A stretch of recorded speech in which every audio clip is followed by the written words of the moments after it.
1996 में अनुसंधान पोत एकेडमिक एम्स्टिस्लाव कैल्डिस पर सवार ब्रोक लोवेट अपनी टीम के साथ टाइटैनिक के मलबे की खोज करते हैं। अपनी खोज में उन्हें एक बड़ी तिजोरी मिलता है।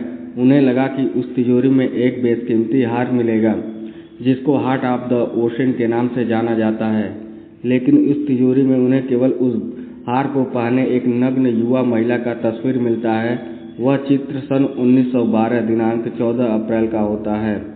इस चित्र में जो महिला थी उसका नाम रोज डॉसन कैल्वर्ट था।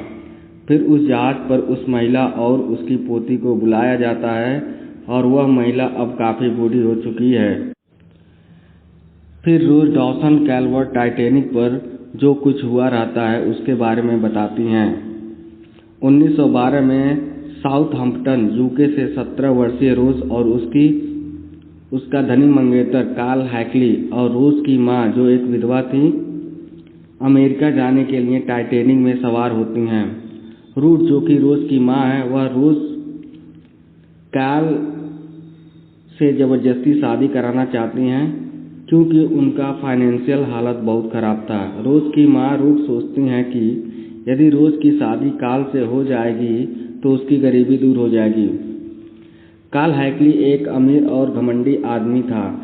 उसको अपने दौलत पर बहुत घमंड था और इसी बीच एक गरीब परिवार का युवा लड़का जिसका नाम जैक डॉसन है, जो कि एक बहुत अच्छा पेंटर है, वह पोकर गेम में टाइटैनिक का तृतीय श्रेणी का टिकट जीतता है और टाइटैनिक में सवार हो जाता है।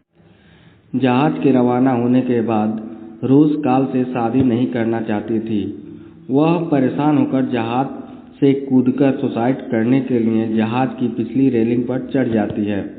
जैक डॉसन यह सब देखता है। वह रोज के पास जाता है और उसे समझा बुझाकर वापस डेक पर लाता है। दोनों में दोस्ती हो जाती है। लेकिन जब इस बात का पता कार्ल यानी रोज का मंगेतर और उसकी मां को पता चलता है तो वह इस बात का विरोध करते हैं। कुछ समय बाद रोज को पता चलता है कि जैक रोज को प्यार यानी कि पसंद करता है, जो कि जैक एक बहुत अच्छा पेंटर है। यह जानकर रोज जैक को अपने आलीशान कक्ष में ले जाती है और जैक को अपना चित्र बनाने को कहती है। रोज केवल हार्ट ऑफ द ओशन पहने घर अपना नग्न चित्र बनवाती है। तभी कार्ल का नौकर आता है। रोज और जैक को छिपकर जहाज के डेक पर चले जाते हैं।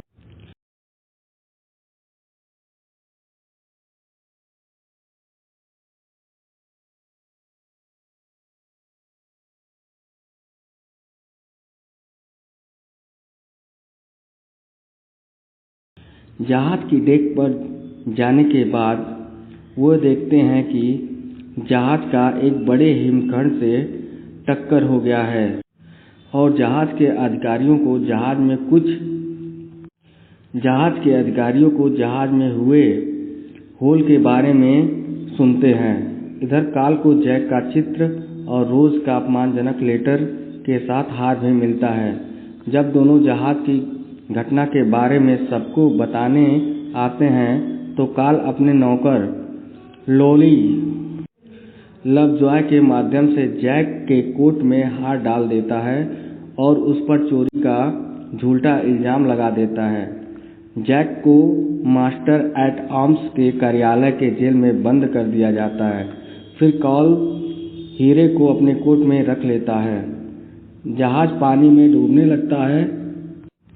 कार्ल, रोज और उसकी मां लाइफ बोट में सवार हो जाते हैं, लेकिन रोज वहां से भागकर जैक को जेल से बाहर जैसे तैसे निकालती है और वे बड़ी मुश्किल से नाव के डेक पर पहुंच पाते हैं। वहां कार्ल और जैक रोज को लाइफ बोट में बैठने को कहते हैं, लेकिन रोज और जैक वहां से भाग जाते हैं। फिर कार्ल अपने नौकर का पिस्तौल लेकर दोनों का पीछा करता है, लेकिन वह दोनों को ढूंढ नहीं पाता और वापस लाइफ बोट पर चला जाता है। लेकिन वह अपना कोट रोज को पहना दिया रहता है जिसमें हार्ट ऑफ द ओशन हार होता है। जब जहाज पूरी तरह से डूबने लगता है तो दोनों जहाज से कूद जाते हैं। जहाज डूबने से बहुत से लोगों की जान चली जाती है। उधर पानी में जैक को लकड़ी का छोटा सा पैनल मिलता है। जैक रोज को उस पर लेटा देता है। उस समुद्र में हाड़ जमा देने वाली ठंड थी। जैक लकड़ी के पैनल को पकड़कर लटकता रहता है और अधिक ठंड से मर जाता है। रोज जैक का हाथ रोते हुए छोड़ देती है और उसका शरीर समुद्र की गहराई में चला जाता है।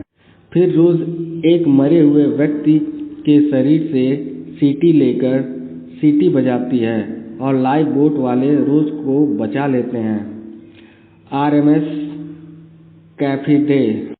आरएमएस कारपाथिया नामक जहाज बाकी लोगों को बचाता है। रोज यात्रियों के बीच छिपकर काल से बच जाती है और अपना नाम रोज डॉसन बताती है। रोज जो कोट पहनी रहती है उसी में हीरा रहता है। रोज बताती है कि वॉल स्ट्रीट क्रैश में काल का सारा संपत्ति बर्बाद हो गया था और उसने आत्महत्या कर लिया था। रोज का यह कहानी सुनने के बाद लॉवेट अपनी खोज बंद कर देता है और रोज पूरा आप बीती बताने के बाद जहाज के पिछले हिस्से में जाती है और हार्ट ऑफ द ओशन समुद्र में फेंक देती है।